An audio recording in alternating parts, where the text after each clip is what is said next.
Welcome back to the channel, everybody. It's semi-original guy, aka Mr. Cannon from Advance Wars by Web, bringing you another live league game of the day. Today we are playing on Sereno. This is a base light matchup with heavy terrain and a airport way off into the corner and a little bit of comm tower support on the side here, folks. This one was sent in to me a while ago. Folks. I haven't really had the opportunity to get to it just yet, but I have a couple of the replays that were sent in that I definitely want to get to. But I just wanted to prioritize this one because it's been a little while since this one was sent in, and I want to get it done, folks. I want to get it done. If you do send me replays, I most likely will cast them on the channel, as long as they're not like an absolute one-sided slaughter fest. I like a little bit of back and forth, a little diversity, a little combat in my matches here. So that's what I'm looking for. But this one was sent in. So today we have BigJoe and Hecc as our players today. Our CO choices are Sammy and Kindle. So, Sammy, as a day-to-day ability, will get plus 30% firepower on her foot soldiers. That includes infantry and mechs. And she will also capture properties at a rate of 1.5 times faster than other COs. She will also get +1 movement on her transport units. Her double time ability will increase the movement range of infantry and mechs by +1, further increasing their firepower bonus. And the Super Co-Power Victory March will allow her to capture properties fully with any HP value of an infantry or mech. So those 1 HP infantry or mechs could potentially cap an HQ, folks. Sammy is a very cool CO. She is one of my favorites, one of my all-time favorite COs, and I absolutely adore her, especially for playing the War Room. Alright, we also have Kindle. So Kindle, as a day-to-day ability, will get plus 40% firepower on urban terrain. Her normal co-power will do 3 damage globally to anything that your opponent owns that is also on urban terrain. And her super co-power will increase her firepower bonus by plus 3% per property owned, and further increase her firepower bonus on cities to 130%, the co-power increasing it to 80% as base damage. So Kindle is a very strong CO. She was considered the strongest CO in tier 3, but has now been moved up to tier 2 on most matches. So those are our COs, this is our map, and those are our players. So let's see what went down on the live league a while ago. You guys know the deal for the first few days, folks. It is the standard infantry builds, because you gotta get the infantry on the field, folks. It's the #1 priority in Advance Wars by Web. #2 priority in Advance Wars by Web is making sure your units are facing the correct way, because it just looks nice. Sometimes I like it when they're back to back, sometimes I like it when they're front to front, sometimes they can face the same direction, sometimes they can face the opposite direction. It doesn't matter, folks, but as long as it looks nice, that is the important thing. Alrighty, folks. So, looks like we're just going for some standard captures here. Both players have entered the middle of the map here, where probably the most contested properties are, for sure. I can see a lot of contested properties being over here on the side. I'm kind of favoring Sammy to an extent over here, because the average infantry are going to be stronger than Kindle's infantry. However, Kindle on city, it's hands down one of the most powerful COs in the entirety of the game. We have an early tank build over here from Hecc. I'm kind of surprised that they're not really going with mechs on this map, because the mech reinforcement range is very quick on this map. So you guys can see here, if you build a mech out of this property, you move onto a mountain, and then you move onto a city, and you're already in combat. Same with this one, you move onto a mountain, then you move onto a city, and you're basically already in combat. So I can see mechs being very effective on this map for sure, but you know, at the end of the day, you can't really go wrong with the tank build. Now, I like this engagement over here from Hecc, attacking this infantry, taking it all the way down to 5. Now, Sammy can do this kind of a thing, because she has 130% firepower on those infantry, those standard infantry. You know, so she can do wild stuff like that, whereas other COs would have a very hard time attacking a Kindle, especially on a city. Now, Kindle fires back, and it takes the infantry all the way down to 4. And actually has moved one of their tanks right on the HQ. That is probably the most dangerous tank in Advanced Wars by Web that's not owned by Canby. I'll tell you that much. Okay. Most dangerous base tank, let's say. Ooh, I like this little engagement over here too. Moving on to the mountain and attacking an infantry over here. Backing it up with another infantry. So that front is looking pretty strong. I would say that the HQ is very well defended at the moment. Double RD build on a map like this, I could see that being pretty strong, folks. I mean, 2 artillery in a very choke pointy map. That's pretty strong. That's strong indeed. Now, BigJoe goes for a nice play. I'm not gonna lie, this is a solid play. So we attack both the infantry, and then we go in for a capture on a property here, threatening the flip on the property, bringing 2 tanks forward, backing it up with another tank over on the left-hand side.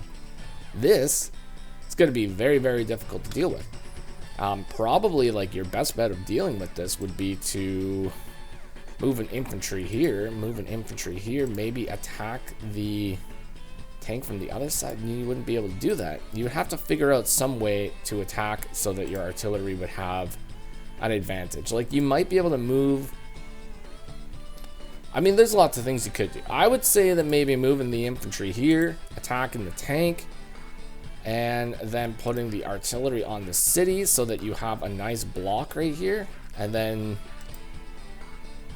I don't know what you can do with this infantry, but you can do something with this infantry for sure. You could threaten an HQ cap and then force him to attack, but that would technically be throwing away an infantry, so maybe not the best move that you could possibly do, but it is a move nonetheless. So more or less he goes for that move that I was kind of thinking, but ends up blocking the tank right here, which is like, it's okay. Tank can just move down here. Tank could attack the, I mean, the tank's still gonna attack. It is gonna get blasted. If this tank decides to come in and attack, then it's gonna get blasted by the artillery. We are gonna probably need another tank. Yeah, we're gonna need another tank right there for sure. I would actually absolutely adore a couple mechs right now too, because if we got a mech chain going, I mean, the tanks aren't gonna be able to like 100% contend with the mechs. I mean, they'll do fine. But if the mechs manage to get a first strike, well, then they are going to be doing some major damage. Now, we are a little bit in the pickle right here, folks. A little bit in the pickle. We just got blasted right here, and we just got blasted right here and right here. So all 3 of those defenders are all injured at the moment. We do got a nice attack, though. I mean, I'm not going to lie. We got a nice attack. We can blast with artillery, take out this tank, and then attack this tank right here. Maybe even follow it up for a KO, but that's kind of a little bit... I don't think that's going to work for a KO, but it will do pretty big damage. And if we just follow it up with another tank, I mean, we have a pretty good position over there, I would say. All right, snipe out the infantry there. Easy money for sure. And we are going to go for that engagement. Yep. Leaving that guy undefended, though. I'm not really a huge fan of that. We could probably bring... I mean, it doesn't really matter which unit we put there, but this is allowing a strike on our artillery, which I'm not really a huge fan of. BigJoe's getting really, really close to that co-power, too, so... I don't know. You know what? I would... Sounds crazy, but I'd probably just put my tank right here, put infantry here, and then just block, and then, like, you know, if he goes up and attacks, well, then... He goes up and attacks, right? Is what it is.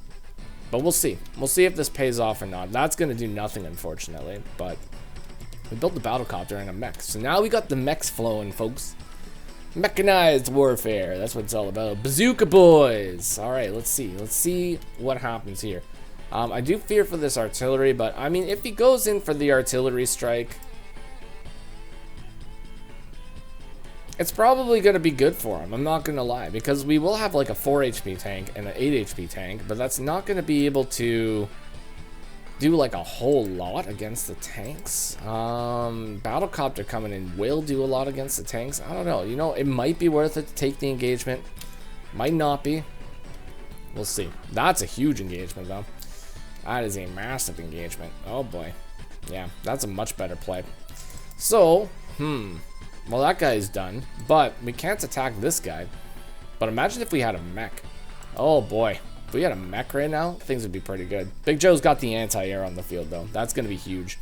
This guy's going to do tons of damage to that battlecopter. Unfortunately, Sammy battlecopter, while it's a battlecopter, it's also a weakened battlecopter. It's not going to do a whole lot of damage.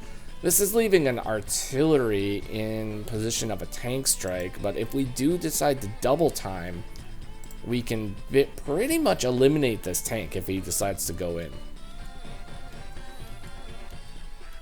Alright, another mech. There. Now I like it. I like it. We got the mechs flowing, folks. This attack down here is going pretty good. I mean, we're about to get some properties over here. He has gone to the middle over here, Sammy. We should be able to capture both of these properties, actually. There is a chance that this one might not go through because we can attack and attack again. But we'll see. Doesn't have the comm tower yet.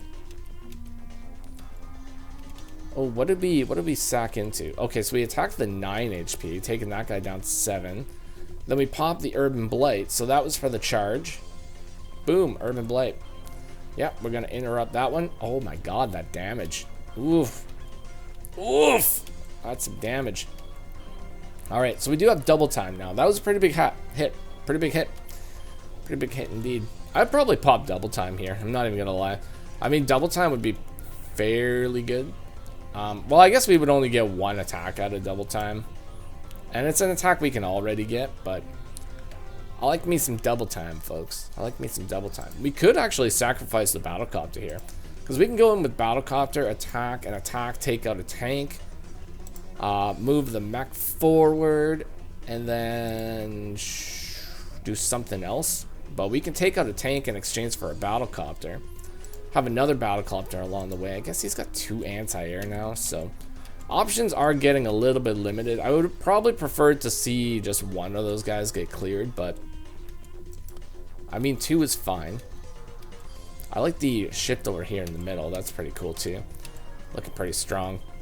Not really a fan of the potential HQ cap that could start here, but I mean obvious defenders 1, 2, 3. So don't think that's gonna. Oh yeah.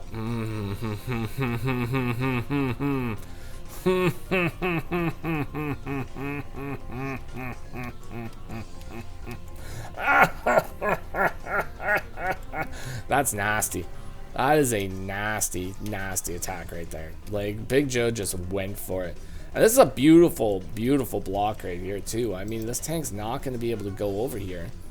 The only thing that we can do is we can interrupt it once. He's going to join cap.